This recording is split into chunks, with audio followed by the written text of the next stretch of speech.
नमस्कार, आप देख रहे हैं बुलंद आवाज पूजा सिंह के साथ। दोस्तों, 15 जनवरी को बसपा सुप्रीमो मायावती ने अपना जन्मदिन मनाया, प्रेस कॉन्फ्रेंस आयोजित की।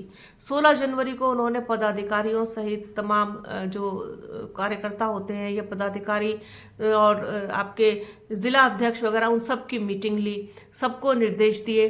आकाश आनंद दोनों दिन मौजूद रहे। आकाश आनंद के पास दिल्ली चुनाव की भी जिम्मेदारी है।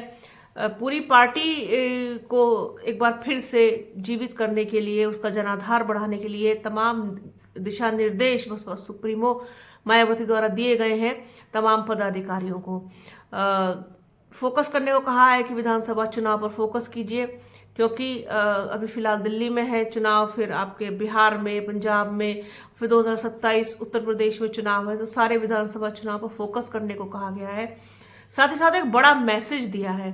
बड़ा मैसेज क्या दिया है ये आपको बताते हैं कि बसपा सुप्रीमो मायावती ने पार्टी नेताओं को निर्देश दिया है कि पुलिस के जुल्म और ज्यादती के खिलाफ वो आवाज उठाएं, लोगों को बीएसपी में जोड़ें। बसपा अपने खोए हुए सियासी जनाधार को वापस जोड़ने के लिए अब कानून व्यवस्था का मुद्दा बनाने की रणनीति बना रही है, जिसकी हरी झंडी बसपा सुप्रीमो मायावती ने खुद दी है। इसके बाद आकाश आनंद ने अपने सोशल मीडिया हैंडल एक्स पर एक पोस्ट लिखी और कहा कि बसपा से जुड़िए और सुरक्षित रहिए। उत्तर प्रदेश की सियासत में बसपा अपने खोए हुए सियासी जनाधार को वापस लाने के लिए हर संभव कोशिश कर रही है। बसपा प्रमुख मायावती ने जब गुरुवार को उत्तर प्रदेश बसपा के जिला संगठन से जुड़े हुए लोगों के साथ बैठक की, जिसमें पार्टी संगठन के कार्यों की समीक्षा की। इस दौरान कार्यकर्ताओं को सूबे की बिगड़ती कानून व्यवस्था पर आवाज उठाने के दिशा निर्देश दिए। बसपा सुप्रीमो मायावती की बैठक के बाद आकाश आनंद ने भी बड़ा हमला बोल दिया। आकाश आनंद ने अपने सोशल मीडिया हैंडल एक्स पर पोस्ट करके कहा कि बसपा से जुड़िए, सुरक्षित रहिए। एक बड़ा मैसेज समाज को देने की कोशिश की है। इस तरीके से आकाश आनंद ने सीधे तौर पर संदेश देने की कवायद की कि बसपा से जुड़ने पर ही आप सुरक्षित रह सकते हैं। माना जा रहा है कि उन्होंने सीधे तौर पर दलित समाज को बड़ा संदेश दिया है।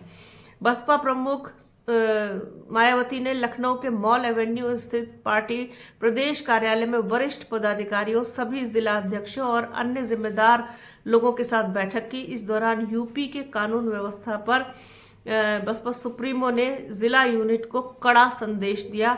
पिछले दिनों उन्हें जिला यूनिट से फीडबैक मिला था कि सरकारी तंत्र के जुल्म ज्यादती से लोग परेशान हैं। जिस तरीके से पुलिस का रवैया है लोगों के प्रति, वो तो आप सबको पता है, उसकी वजह से ही सबसे ज्यादा परेशानियां हैं। जैसा कि लखीमपुर में हाल ही में आपने देखा है किस तरीके से एक दलित दंपत्ति 8-9 दिन तक गायब रहा। उनका शव जो है वो 9 दिन के बाद बरामद हुआ। पुलिस ढूंढ नहीं रही थी, रिपोर्ट ठीक से दर्ज नहीं कर रही थी। और एक आपने देखा किस तरीके से एक व्यक्ति को गैंगस्टर में ही गायब करके और जो है इतनी प्रताड़ना दी एफआईआर। लेकिन ऐसे एक नहीं, तमाम मामले हैं जिसमें पुलिस की ज्यादती सामने आई है। पुलिस इंस्पेक्टर या फिर और अधिकारी जो है वो किस तरीके से बोलते हुए और धमकाते हुए, डराते हुए दिखाई दे जाते हैं। तमाम वीडियोस वायरल होते हैं।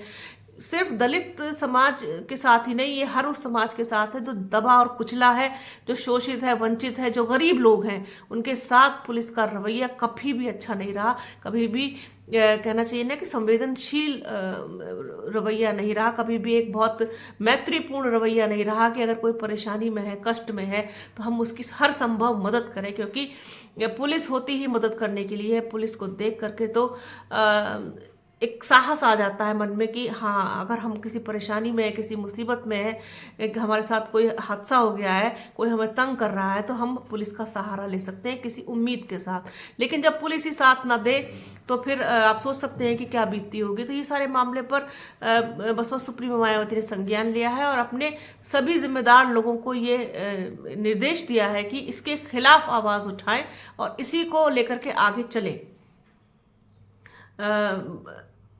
मायावती ने पार्टी नेताओं को निर्देश दिया कि पुलिस या जुल्म ज्यादती के खिलाफ आवाज उठाएं और लोगों को बीएसपी में जोड़ें। बसपा अपने खोए हुए सियासी जनाधार को वापस जोड़ने के लिए अब कानून व्यवस्था को मुद्दा बना रही है और इसी के तहत वो काम कर रही है। और बसपा ने जिला पार्टी संगठन के फीडबैक पर प्रदेश कानून व्यवस्था पर मुद्दा बनाने की बात कही है। उन्होंने कहा कि यूपी में कानून व्यवस्था के नाम पर जिस प्रकार जिलों में दमनकारी नीति अपनाकर अधिकतर गरीब, मजलूमों, बेसहारा और मेहनतकश लोगों को गिरफ्तार कर जेल में बंद किया जा रहा है, सूबे में स्थिति पुलिसिया राज जैसी लगती है। यूपी सरकार को सुप्रीम कोर्ट की तरह गंभीर और संवेदनशील होकर संविधान धर्म की जिम्मेदारी निभानी चाहिए। साथ ही बसपा सुप्रीमो ने कहा कि विरोधियों के खिलाफ खासकर पुलिस कार्रवाई से लोगों का सवाल उठना स्वाभाविक है कि यूपी में ये कैसा कानून का राज है, सत्ताधारी लोगों के लिए उनके हर जुल्म की अनदेखी क्यों है, क्या इससे कानून व्यवस्था सुधर पाएगी? इतना ही नहीं बल्कि सिविल मुकदमे को भी क्रिमिनल केस की तरह से कार्रवाई करना भी क्या उचित है? इसका राज्य सरकार को जरूर समुचित संज्ञान लेना चाहिए, क्योंकि इसके विरुद्ध सुप्रीम कोर्ट को भी संज्ञान लेना पड़ा है। जिला प्रशासन और पुलिस का रवैया ज्यादातर मामलों में राजनीतिक, सांप्रदायिक और जातिवादी द्वेष से किया जा रहा है। यह सब भाजपा की नीति के तहत वोट की राजनीति के लिए सरकारी मशीनरी व पुलिस का अनुचित इस्तेमाल किया जा रहा है। बसपा प्रमुख मायावती ने कहा कि देश में दलित, आदिवासी, पिछड़े वर्ग और धार्मिक अल्पसंख्यक खासकर मुस्लिम समाज के प्रति बीजेपी, कांग्रेस का जातिवादी और सांप्रदायिक रवैया नहीं बदला है। इन समाज के लिए बसपा ने ईमानदारी से काम किया है।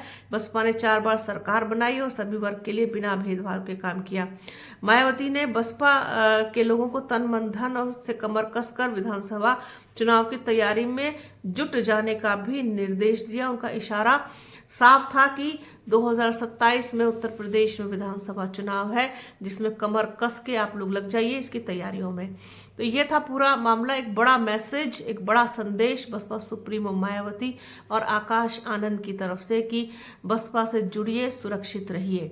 जो जुल्म और ज्यादतियां चल रही है प्रदेश में, उसके खिलाफ आवाज उठाए बसपा के लोग, बसपा के जिम्मेदार लोग, बसपा के पदाधिकारी, बसपा के कार्यकर्ता, ये जितने भी लोग हैं, ये लोग सब मिलकर के जिस तरीके से शोषण लोगों का हो रहा है उसके खिलाफ एकजुट होकर के आवाज उठाएं।